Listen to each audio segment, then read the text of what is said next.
Algérie Côte d'Ivoire lu ñu bon bon saa suñ dajeeg Sénégal dóor ko Sénégal lu mu baax baax bu dajeeg Côte d'Ivoire dóor ko Sénégal lu mu baax baax bu dajeeg Algérie dóor ko bête noire lañ ci Sénégal loolay dëgg. Côte d'Ivoire mooy équipe bi gën a niil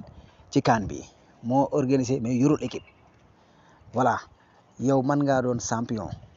gars yi dañ laa war di xaar ay talent nga yor kenn wuru leen di leen xaarloo man loolu d'accord ma yor équipe bi gën ci Afrique di leen xaarloo laalu nungu man gis ngeen nin def noonu ba dugal buñ leen bàyyi woon mën nañoo continuer dugal mais dugal ba pare di xaar ñee ñëw égaliser pour nga dugalaat man loolu lañ gis ci match bi. beneen bi ci des tamit mooy milieu terrain zéro milieu terrain bi tey zéro voilà tur yu bari tey foofu la faay yëpp di jaare waaw foofu lañ jaaree tey Ivoiriens yi foofu lañ jaaree seen ballon yëpp parce que xam nañ ni milieu bi dafa yaraax moo tax bal buñ am ci milieu bi ñun dañ koy perte Ivoiriens yi ñoo moom milieu bi bal bu fa ñëw ñoom ñoo ko bu la neexee xool leen position yi ballon yi nga xool Ivoiriens yi milieu terrain bi ñoo ko nangu ci Sénégal carrément voilà am nga ay milieu terrain yu baax ñu ngi ci baa bi Nampalys Mendy ngi fi Pathé Ciss ngi fi dugal leen deuxième mi-temps rentré voilà tey vraiment match bi wax dëgg fa yàlla ñun ñoo gañe la suñu bopp mënoon nañ koo gañe ci biir terrain bi avant ñuy dem série Côte d'Ivoire ak fi mu toll ak jafe-jafe yi nga xam ne tey buñ leen dóoroon mooy seen fédération tas na buñ leen dóoroon mooy seen équipe bi dañ koy tas voilà équipe bu mel noonu nag nga gën koo baax équipe gën koo baax parcours ak ni nga génne gars yëpp dina la xaar final nga ñëw di football lii ci bitam di final bi vraiment wax dëgg yàlla dafa neexul daal voilà techniciens yu mag yi wala entraîneurs yu mag yi daf leen di metti lu mel ni buñ ko gisee daf leen di metti waaw dañuy xam ne Sénégal ngan di équipe la mënoon na dóor équipe bi jaar ci kawam dem yoonam Côte d'Ivoire boo ko sëppoon boo footballoon ci kawam da nga koy dugalaat ndax amul défense bu mën a téye suñu attaque bi mais malheureusement xaar nañ dugal nañ ñëw di xaar ba ñoom ñu ñime ñu ñëw égaliser yóbbu ñu série dóor ñu bul sonn football moom dafa simple équipe bu la ragalee wala équipe bu la bàyyee xel wala yow nga ñëw moo ne ko ba pare di ko bàyyi muy ñëw pour mu dugal pour nga mën a fubalaat gañewaat ko loolu yaakaar naa ne Côte d'Ivoire du ko nangu milieu terrain bi daal waroon nga koo teel a dugal tey voilà ñu xool ñu fatt milieu terrain bi bu ko defee ñu jéem a lijjanti couloir yi ndax couloir yi voilà Sadio Mané ak Ismaïla Sarr doon nañ xam nga doon nañ voilà mais daal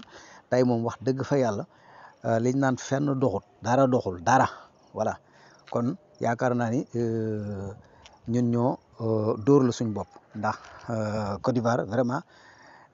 man li ma mën a gëm ak li nga xam moom laa jàpp mooy Côte d'Ivoire suñu équipe lu mu baax ñoom luñ bon buñ dajeek Sénégal dóor Sénégal loolu nag man sama njàngat la maa ko jàngat bu baax a baax ci match tey bi parce que Côte d'Ivoire amul lenn lu mu gën lee Sénégal amu ko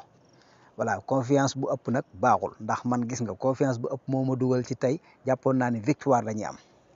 ndax di ñu wane ci sunu voilà seen première match yi sunu quatrième match di huitième de finale ñu war a ñëw def différence dem suñu yoon ci kaw Côte d'Ivoire gi gën a niil ci CAN bi ñu ñëw sawaay ñu yóbbu ay série di ñu gagné lu nii quoi mais malheureusement na ngeen muñ voilà te defaruwaat te xam ni moom coupe moom yombut voilà beneen bi ci des tamit moo di xëy na mën naa am beneen yoon voilà ñu gagné waaye en tout cas moom xam naa ne Côte d'Ivoire moom xam nga kañ lañ koy gagné waaw Côte d'Ivoire moom xam nga ban année lañ koy gagné ñëw nga dóor Côte d'Ivoire ci biir terrain bi dóor ko lu bari loolu moom du année yi ñu toll noonu man jàppoon naa ne tey jii la ñuy tàqali ko Côte d'Ivoire ci bête noire voilà mais comme tey gis nga ko yóbbu nañ ñu série gagné te ñu waaw tey jii gis nga ko voilà malheureusement gars yu bari daf leen a jaaxal waaw Sénégal ni mu toogee nii vraiment jaaxal nañu bari daal waaw parce que dañoo gëmoon ni tey mënoon nañoo gagné match bi voilà gagné match bi nag militaire la parce que attaquant yi militaire yi leen yóbbul bal yi mais militaire bu yóbbul bal attaquant nan lay dugalee voilà amuñu benn militaire boo xam ne tey moo téye bal yi di oser di passe di def lu ko neex amul gars yi dañuy jël bal yi rek sànni waaw tey moom wax dëgg yàlla zéro pour man sama xalaat sama gis-gis tey Sénégal zéro voilà looloy dëgg voilà defet nag neexut mais wax dëgg yàlla fi ñu doon xaar Sénégal gëmoon nañ ni wax dëgg yàlla tey bu ñu dajeeg Côte d'Ivoire dañ koy dóor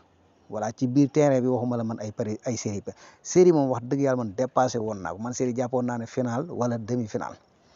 voilà série huitième final ci équipe boo xam ne Côte d'Ivoire nga xam ne Guinée équatoriale moo dajeeg moom non sama waay non Sénégal tey vraiment entraîneur bi tey zéro militaire bi zéro